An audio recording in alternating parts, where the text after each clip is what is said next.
जय भगवती। सभी साधकों को बहुत बहुत शुभ आशीर्वाद।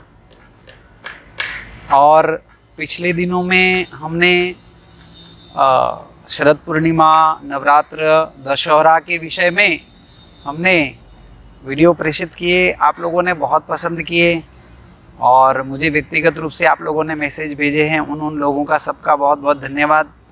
और बहुत से लोग कहते हैं कि गुरुजी बहुत आप सुंदर वीडियो बनाते, जानकारी देते हैं।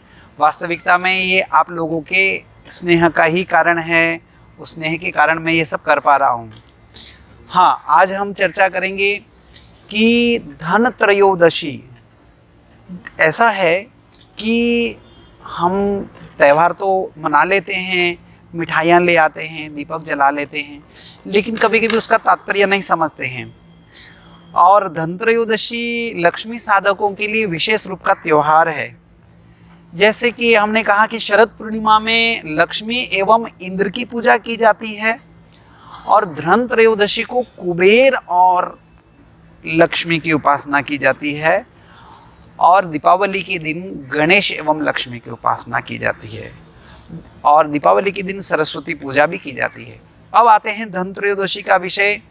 धनत्रयोदशी में लक्ष्मी की उपासना में त्रयोदशी तिथि को नहीं लिया जाता है, लेकिन अमावस्या को भी नहीं लिया जाता, लेकिन दीपावली की अमावस्या ग्राह्य होती है और अश्विन मास अर्थात उत्तर प्रांतों के कार्तिक मास की त्रयोदशी तिथि को लक्ष्मी उपासना में मान्यता मिली।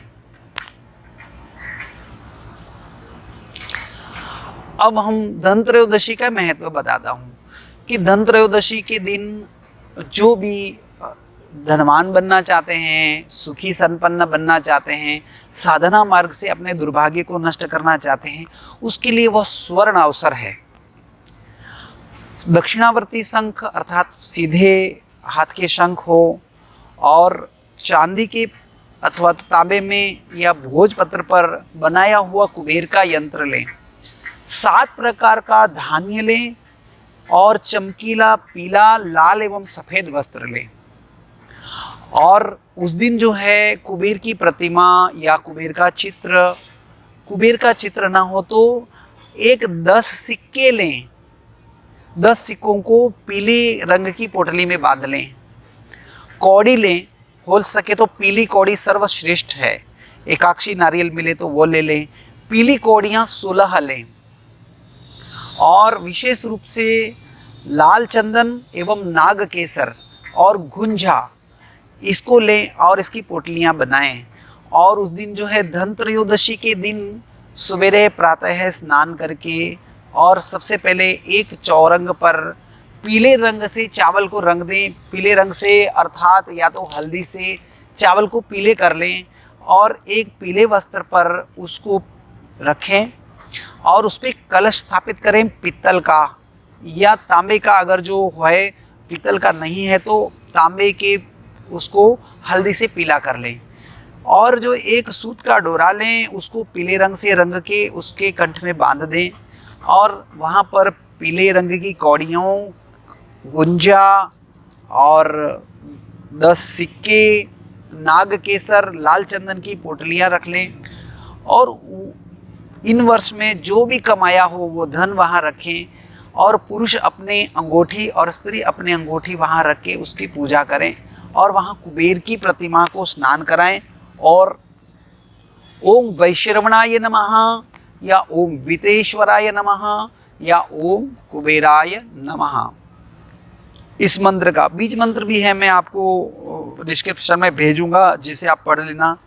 उस कुबेर व लक्ष्मी की दोनों की वहाँ पर स्थापना करें और शाम को जब सूर्यास्त हो रहा हो उस समय पे गोधूला वेली में कोरे वस्त्र या नए वस्त्र या अच्छे से धोए हुए वस्त्र पहनकर पूर्व दिशा में मुख करके और उसकी स्थापना करें, उनकी पूजा करें और अपने घर में बनाई हुई मिठाइयाँ भोग लगाएं। और यदि मिठाइयाँ बनाई नहीं हो, अगर जो बाहर से लाते हैं तो फिर मिठाइयाँ नहीं, फिर बतासे और कुरमुरा भोग लगाएं।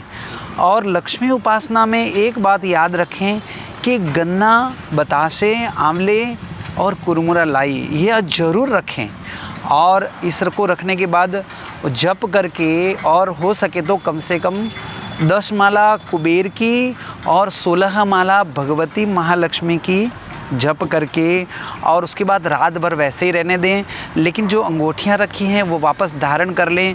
और जो है, अगर जो आप स्वर्ण को पहनने का आपको शौक़ नहीं भी है, तब भी धनत्रयोदशी से लेके पूर्णिमा तक कुछ भी एक तो भी स्वर्ण की कोई भी अपने शरीर पे धारण करके रखें गहने, क्योंकि भगवती की अगर जो कृपा होती है तो वह ज़रूर उसको होना चाहिए। सौभाग्य के लिए भी उसको माना गया। और सौभाग्य की 16 श्रृंगार की वस्तुएं धनत्रयोदशी को भगवती के पास रखें, और दीपावली के पश्चात किसी भी ब्राह्मण की स्त्री को या कोई सात्विक व्यक्ति को, स्त्री है, उसको वह दे दें। ऐसा करने से भगवती लक्ष्मी की कृपा होगी। और हाँ, एक बात ज़रूर ध्यान रखें कि धनत्रयोदशी, दीपावली ऐसे दिनों में घर के अंदर में कभी भी क्लेश ना करें। अगर जो कोई ये बात आपको प्रिय नहीं लगती तो मौन रह जाएं और उसके पश्चात उसके विषय में चर्चा करें, लेकिन बड़े दिनों में घर में कभी क्लेश ना करें। दक्षिणावर्ती शंख, पीली कौड़ियाँ और 10 सिक्के, यह सब जो है दीपावली तक उसका पूजन करें। हो सके तो धनत्रयोदशी के दिन कोई चांदी के बर्तन या चांदी के सिक्के या ऐसी अच्छी वस्तुएं लाएं, और उस दिन से आप घर के अंदर में सौभाग्य वृद्धि की कामना करें। अपने घर के द्वार पर हमेशा दीपक जलाएं। आपको इस विषय में और कुछ भी जानकारी चाहिए, ज़रूर मुझसे संपर्क करें, इनबॉक्स में पूछें मुझे, मैं आपको ज़रूर उत्तर दूंगा। और कोई भी साधना करना चाहता है तो हमसे जुड़े, हम उनको साधना में मार्गदर्शन करते हैं, निःशुल्क मार्गदर्शन करते हैं। कुछ अगर जो उसको साधन सामग्री की आवश्यकता है, हमारी संस्था से वह प्राप्त होगी आपको। और आप लाइक करना ना भूलें, सब्सक्राइब करना ना भूलें। सब्सक्राइब करने के लिए बेल आइकन दिया हुआ है, उसमें ऑल दबाएं तो मेरे सभी वीडियो आपको प्राप्त होंगे, सभी वीडियो आप देख पाएंगे। और घर में हमेशा भगवान के नाम का हमेशा जप अनवरत रखें। आपका हमेशा मंगल हो, हमेशा सौभाग्य हो। जय भगवती, जय श्री मन नारायण।